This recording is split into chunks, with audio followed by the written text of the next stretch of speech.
आप सभी का एक बार फिर से स्वागत है आपके ही अपने प्यारे चैनल में। तो आज फिर हम एक कहानी लेकर आए हैं। कहानी सुनना हमारा मकसद नहीं है, कहानी के माध्यम से आप इंग्लिश सीख पाते हैं।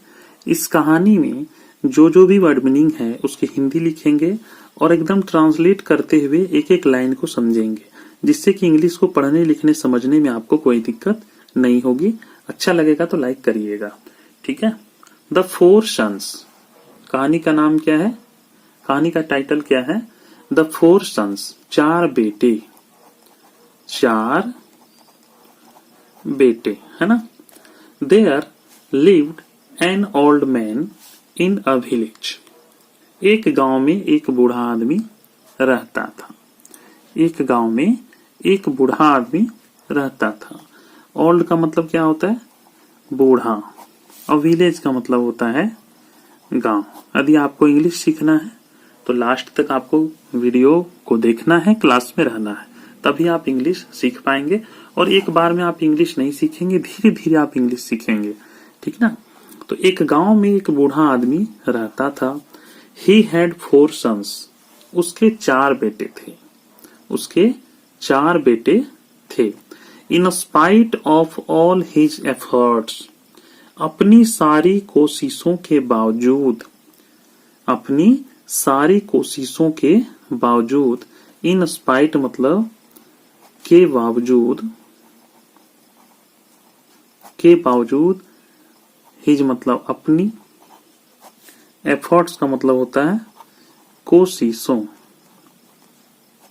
अपनी सारी कोशिशों के बावजूद the old man could not make his sons earn for their living. अपनी सारी कोशिशों के बावजूद बूढ़ा आदमी, ओल्ड मैन बूढ़ा आदमी, अपने चारों बेटों यानी अपने बेटों को जीविका चलाने लायक नहीं बना पाया, ठीक है। अपने चारों बेटों को अपनी जीविका चलाने के लिए कुछ पैसे नहीं दे पाया, यानी कुछ नहीं कर पाया। इन एडिशन, इसके अलावा, इन एडिशन, इसके अलावा, they were always fighting among themselves, वे हमेशा आपस में लड़ते रहते थे। इसके अलावा वे आपस में हमेशा लड़ते रहते थे। देमसेल्फ, आपस में, है ना, आपस में। एमोंग देमसेल्व्स मतलब होगा आपस में। फाइटिंग, लड़ते रहते थे, लड़ते रहते थे। The old man thought of a plan. बूढ़े आदमी ने एक योजना सोची। प्लान का मतलब क्या होता है? योजना। थॉट मतलब सोची। थिंक का यहाँ पे पास्ट है, थिंक, है ना। थिंक का मतलब सोचना, तो उसका पास्ट थॉट है, सोची। He called his sons and said, उसने अपने बेटों को बुलाया। कॉल्ड मतलब बुलाया। His sons, अपने बेटों को, अपने बेटों को। and said, और कहा। said मतलब कहा। Look my dear sons, देखो मेरे प्यारे बेटों। इन द बैरन लैंड, बंजर जमीन में। बैरन मतलब क्या होता है? बंजर। और लैंड मतलब जमीन। बंजर जमीन में we have at the farm yard, in the barren land we have at the farm yard there is a hidden treasure, there is a hidden treasure. हमारे खेत में जो बंजर जमीन है उसमें एक खजाना छिपा है। फार्म यार्ड मतलब खेत। इन द बैरन लैंड, बंजर जमीन में, we have at the farm yard, जो हमारे खेत में है, there is a hidden treasure, एक खजाना छिपा है। हिडन मतलब छिपा है, ट्रेजर मतलब खजाना, खजाना छिपा है। इफ यू शुड वर्क, यदि तुम सब यू शुड वर्क टुगेदर, अगर तुम सब मिलकर काम करो, यू मे फाइंड इट, तो तुम उसे पा सकते हो। फाइंड मतलब पाना। In a wish to find the treasure, in a wish to find the treasure, खजाना ढूंढने की इच्छा से, खजाना पाने की चाह में। द 4 sons वर्कड हार्ड, चारों बेटों ने कठिन मेहनत की।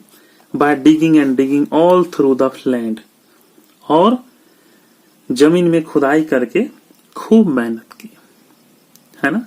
इन a wish to find the treasure, खजाने पाने की आस में। The 4 sons worked hard by digging and digging all through the land, चारों बेटों ने जमीन में खुदाई करके खूब मेहनत की। They got frustrated and return to their father, वे निराश होकर अपने पिता के पास लौटे। फ्रस्ट्रेट मतलब निराश हो गए, रिटर्न लौटे। There is no treasure in the land, जमीन में कोई खजाना नहीं है। They complain to their father, उन्होंने अपने पिता से शिकायत की। Now that you have softened the land, अब जब तुमने जमीन को नरम कर दिया है। Why should not you cultivate it, क्या तुम्हें इसमें खेती नहीं करनी चाहिए।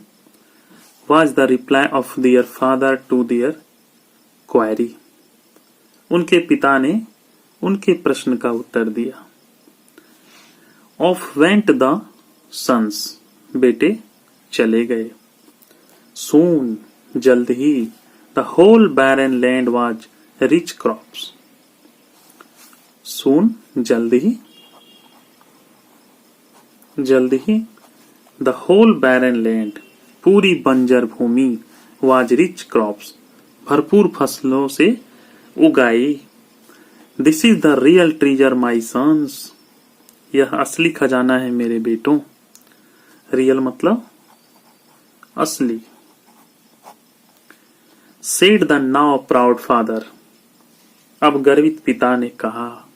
अब गर्वित, प्राउड मतलब गर्व, गर्वित पिता ने अब कहा। Hard work always is fruitful, कड़ी मेहनत हमेशा फलदायी होती है। हार्ड वर्क, कड़ी मेहनत, ऑलवेज हमेशा, फ्रूटफुल फलदायी,